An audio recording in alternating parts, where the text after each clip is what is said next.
Laurent Tovist. Oui, moi je peux pas entendre ce que vient de dire Alain Carignon. Parce que je suis désolé, nous on a fait du ramassage sur la commune.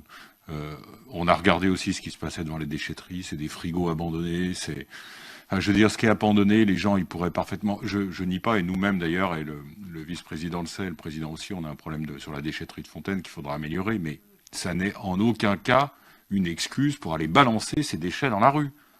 Ceux qui font ça, ce sont des mauvais comportements. C'est pas parce que le service public n'est pas à la hauteur.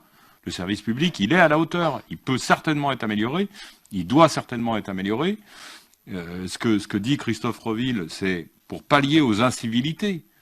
Mais ce sont des incivilités. Nous, on a fait une opération de nettoyage, on a tout nettoyé. Moi, j'ai été sur un site. Sur un site, on a rempli 4 camions. 4 camions. 4 camions bennes. Voilà. Et il y avait de tout dedans. Et je peux vous dire, il y avait des pots de peinture, il y avait... Enfin, voilà.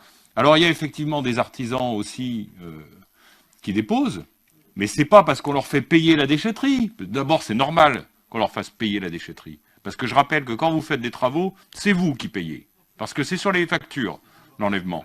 Donc, il est normal qu'on leur fasse payer la déchetterie. Mais les gens qui, soi-disant, parce que ce serait un peu trop cher, etc., vont déposer des pots de peinture dans la rue, il faut appeler un chat, ce sont des dégueulasses.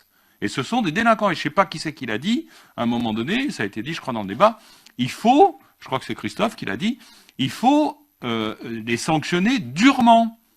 Voilà, quelqu'un qui dépose des pots de peinture ou des pots d'huile dans la rue, il doit être sanctionné durement. Et nous, on essaie de s'attaquer au problème avec notamment la vidéosurveillance pour relever les plaques d'immatriculation, avec des problèmes juridiques d'ailleurs pour renvoyer... Christophe soulignait le maire qui s'est fait écraser, mais sans même aller jusque-là, c'est compliqué, hein, c'est très compliqué. Nous, on est en train d'essayer de travailler avec la police municipale pour voir dans quelles conditions on peut faire. Suffit pas, on a regardé, on a trouvé des enveloppes, etc. Ça suffit pas. Hein. Mais en tout cas, moi, je peux pas entendre l'idée que c'est parce que le service public n'est pas à la hauteur que les gens balancent dans la rue. C'est un problème d'éducation et de mauvaise éducation.